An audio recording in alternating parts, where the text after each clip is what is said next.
British Spy Stories. Season 3. Official Denial.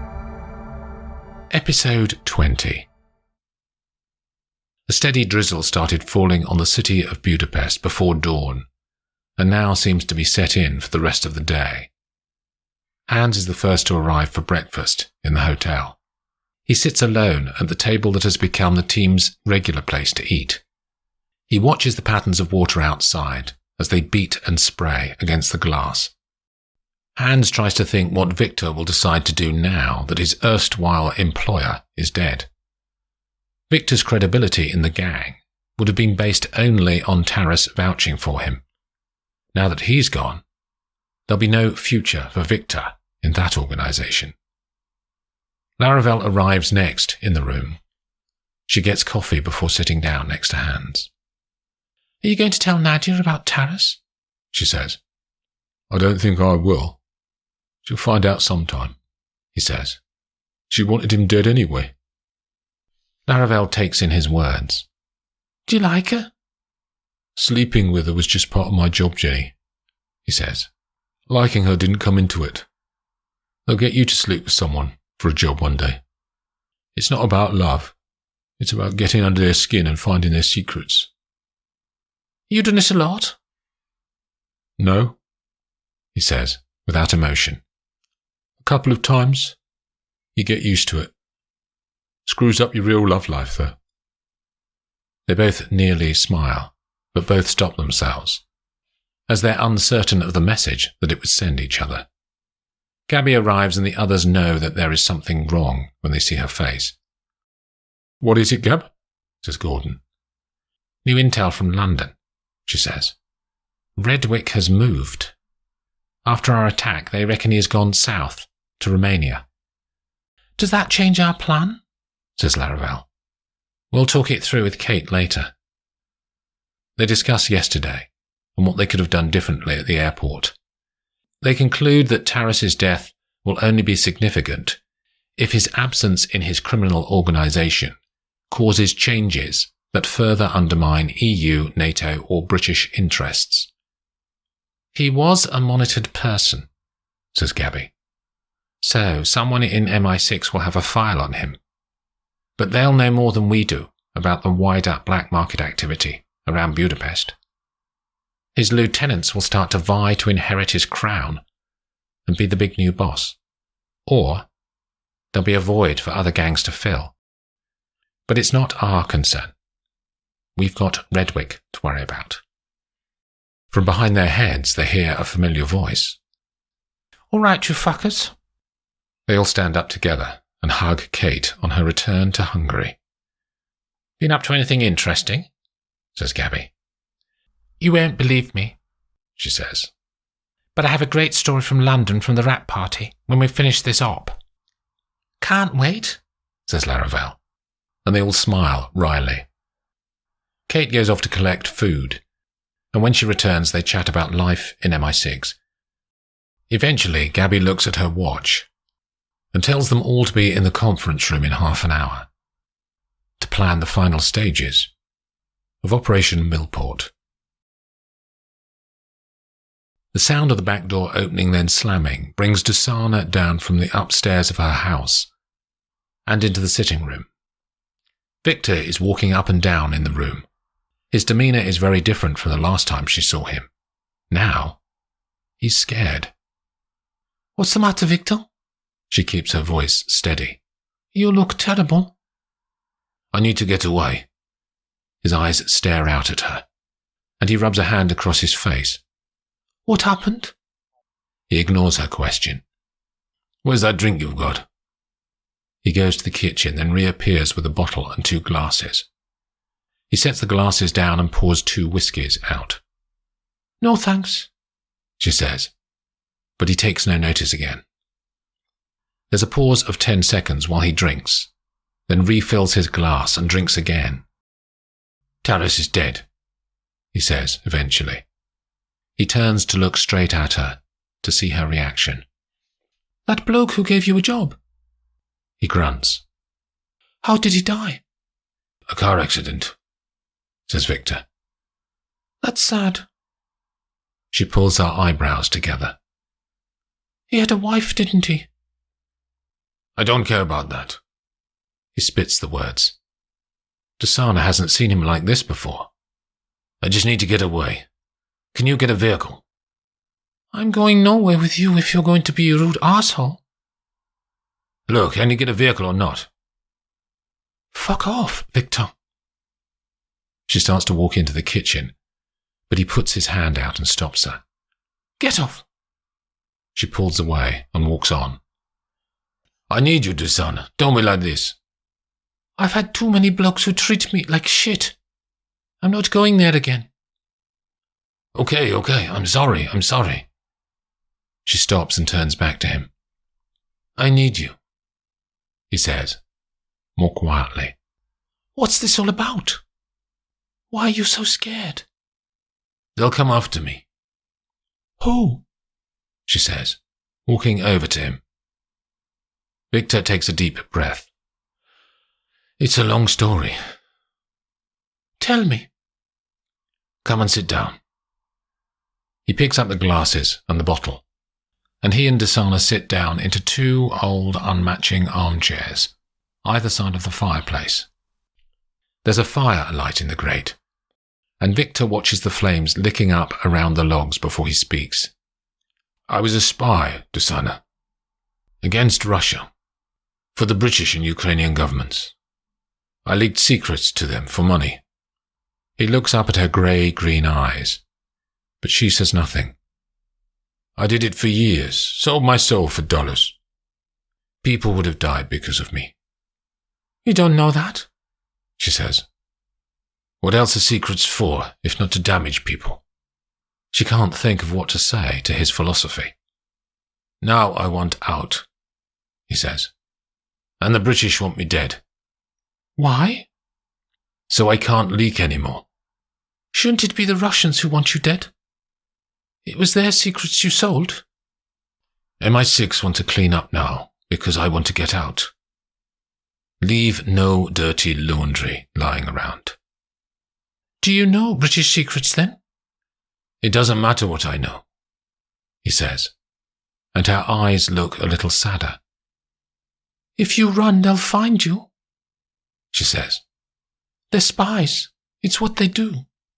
Viktor turns his eyes from the fire to her face, but says no words. I'll make tea. She walks off to the kitchen. Viktor returns to watching the bright lights and heat in the grate.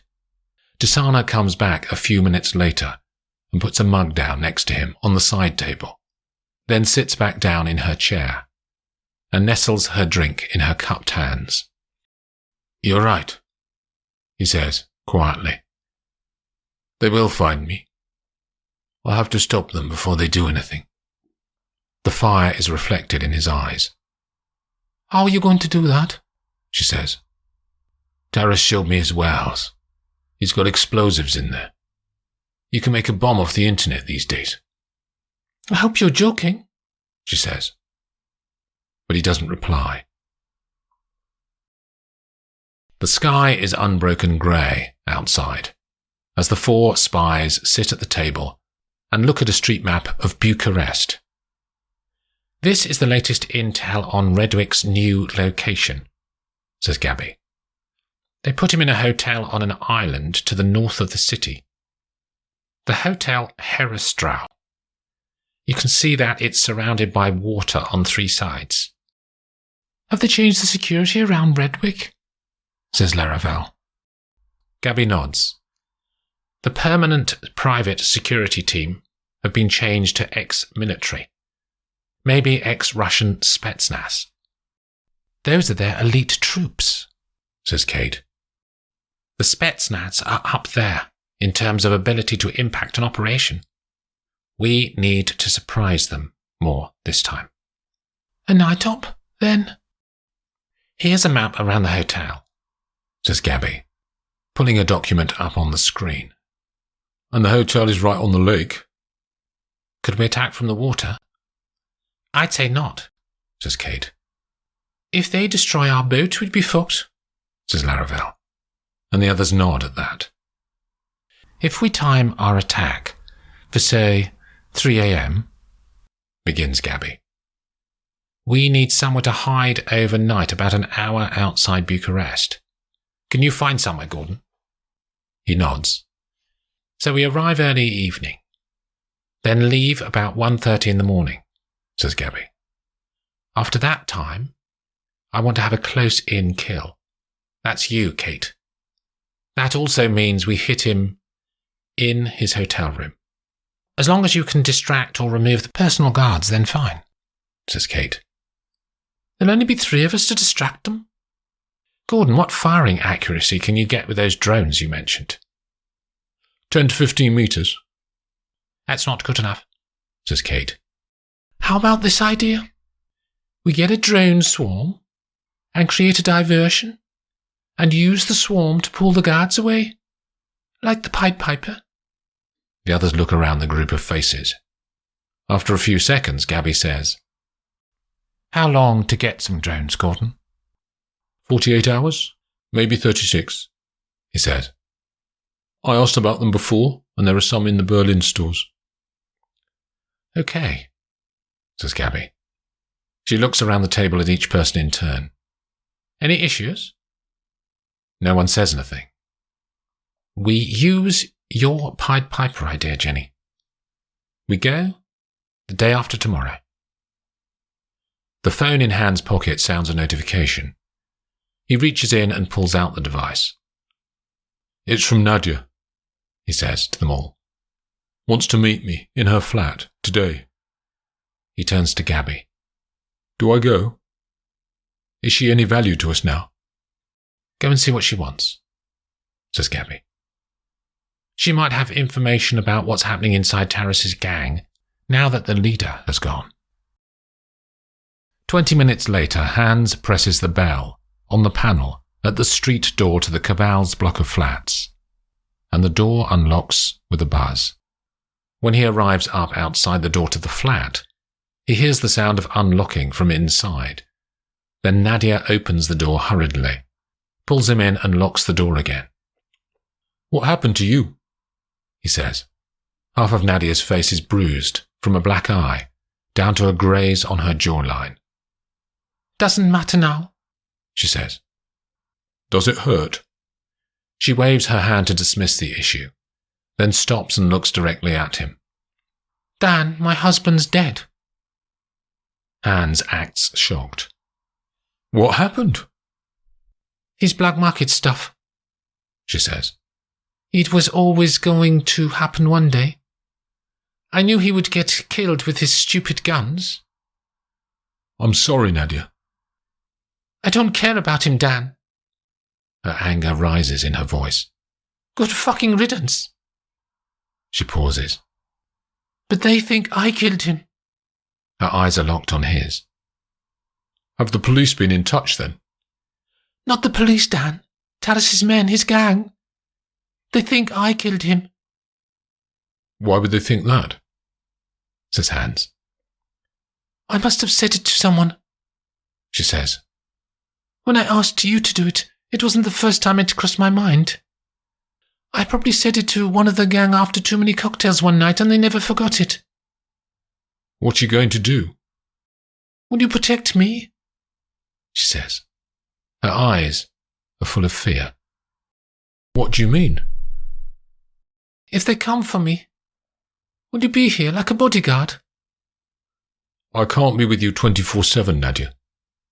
Her face hardens. I'll pay you, she says. There's a safe in the study here. There's cash.